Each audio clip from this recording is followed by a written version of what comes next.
Hey, hey, hey, hello my friends, hello from Cat. Today I decided to do one more video reading a book before bedtime. I got quite a few requests and it was a kind of surprise for me that some of you really like my Russian accent. So here it is, I'm making it specially for you. This book is one of my favorites. When I feel a little bit down or blue, I always reach for that book. The title of the book, The Meaning of Life. And I found personally it's very interesting, inspiring in some way, and relaxing to go through. So today I would like to share this book with you. And I will start reading with the first page, but you have to see with me every page of the book, because it has its own meaning. So what I'm gonna do, I'm going to come closer to you so you can see what I want to show it to you. But before I will start reading this book, I just want to show you something really interesting. I hope you will find it really interesting too. This is my old pictures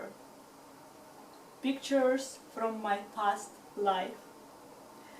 Pictures when I was in Russian military. Yes, if some of you didn't know that, this is the fact from my life. I was a military nurse for 5 years. It was different life. I look definitely different. So let me know what you think about it. And here it is, my friends. As I promised you, we're going to start with my old pictures. Are you ready? Oh my goodness. First of all, I want to show you this picture. I was 17 years old. So what do you think about it? Do you think I has changed a lot? I think yes. Look at me. 17 and here I am. When I came to the military, I was 19 years old. This is me. Pretty girl, isn't it? But look at the style of my hairdo, a la 90s. And this picture was made for my military documents, my military ID. And I was trying to be as serious as possible because we were not allowed to smile on the documents. So this is me again. I believe up here I'm 20 and over here 19 years old. And this is my Russian uniform. And this is how I looked for 5 years when I was a military nurse in the Russian army. Alright, enough with the past. Now we will go back to the book that I was telling you. This is the book, and I came closer to you so you can see it very well. Alright. The meaning of life.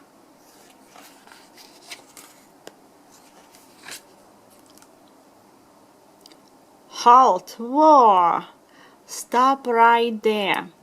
Before you read any further, there is something you really should know.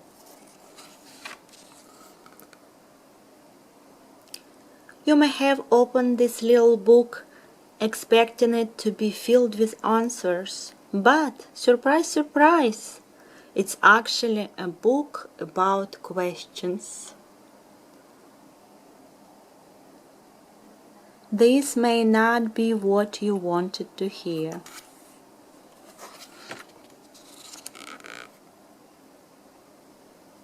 Most people don't like questions. They like answers. And if they don't get easy answers right away, their eyes immediately start to glaze over. Pretty soon, they are off in a lovely daydream about dancing cupcakes, singing turnips, and soaking in a bathtub filled with a warm vanilla custard.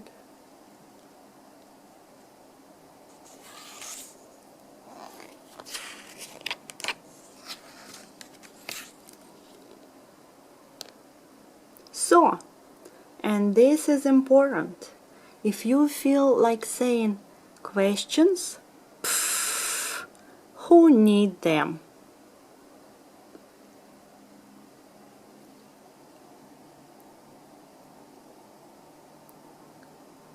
Then this is your last chance to throw this book away and wander off to watch reruns of Gillian's Island. I repeat, this is your last chance. The meaning of life. No matter how you look at it, life is strange.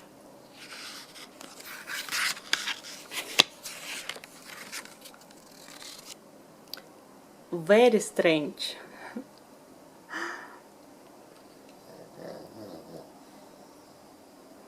For example, it's an indisputable fact that we are all made of the precise same substance as the most intelligent, creative, magnificent life form in the entire universe.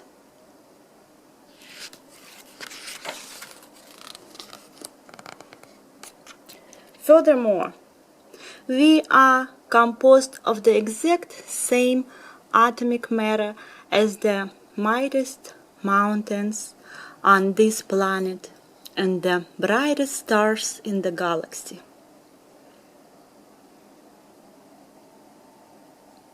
Of course, this is also true for potatoes, snails, and meatloaf.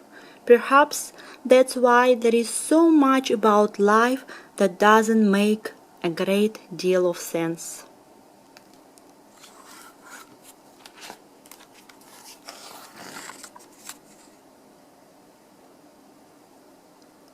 For starters, why are we so overly impressed by and obsessed with object and achievement of immense scale, when it is actually the tiny little things that, when put together, make big things possible?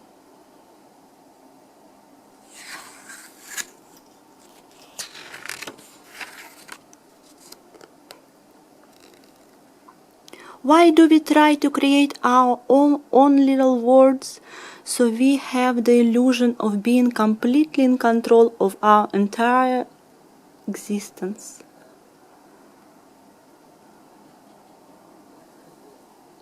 When we know with absolute certainty what we are not, that we are not.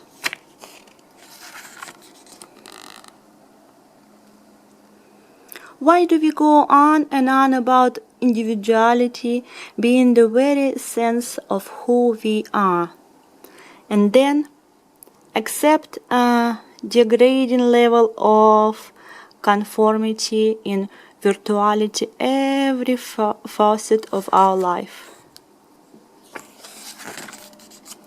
Why do children believe in fairies, but grown-ups don't? And why do we get so hung up on what we don't agree on, when in fact it's our differences that make life interesting?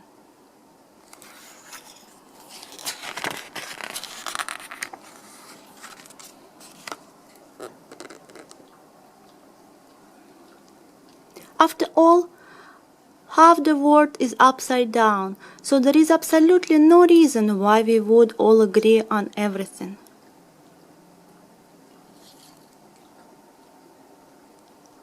Even something as basic and profound as don't chew with your mouth open is not as widely accepted as you might think.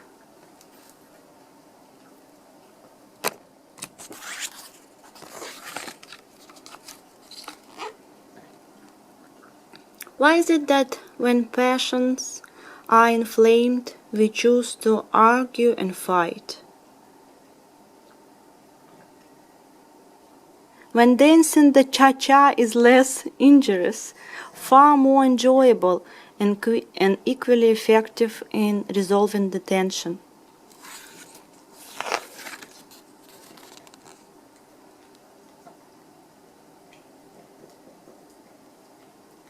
And why do we feel drawn together as a species? Yet, we steadily build up defensive barriers around our innermost feelings and beliefs so we can never be truly close to anyone.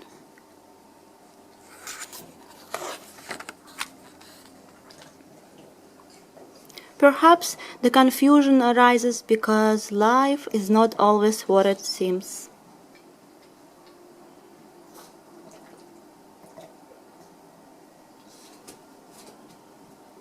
As a species, we are obsessed with superficial appearance.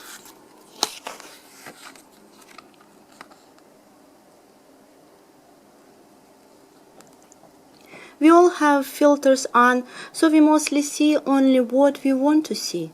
When you finally open your eyes, you may be shocked at the obscured way you have been viewing the world to suit your own little plans.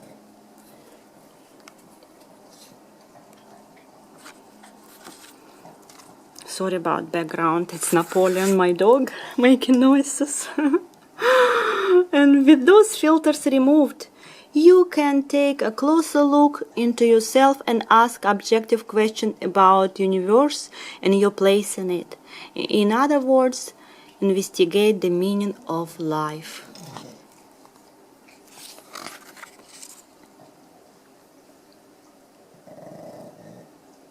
So, what is life all about? Well, you often hear that life is journey, but a journey to where exactly? Some people say that life is all about acquiring knowledge. If that's true, then why do smart people always dress so badly?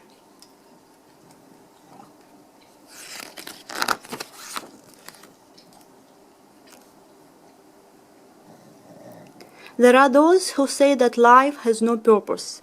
It just is. Woo-ha! That's just so deep.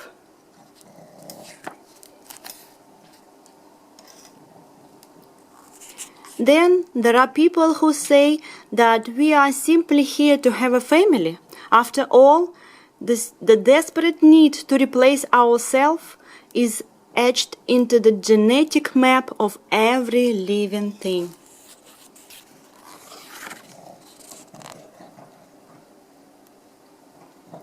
However, this means that our entire existence is driven by our primitive sexual urges.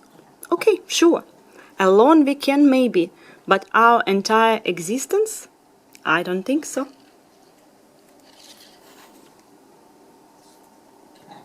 In fact, come a tiny bit closer and I will let you in on a little secret. In fact, come a tiny bit closer and I let you in on a little secret. All these ideas sound completely stupid. The only theme that resonates throughout the numerous popular life theories is love. Love in all its fragile forms is the one powerful, enduring force that brings real meaning to our everyday lives.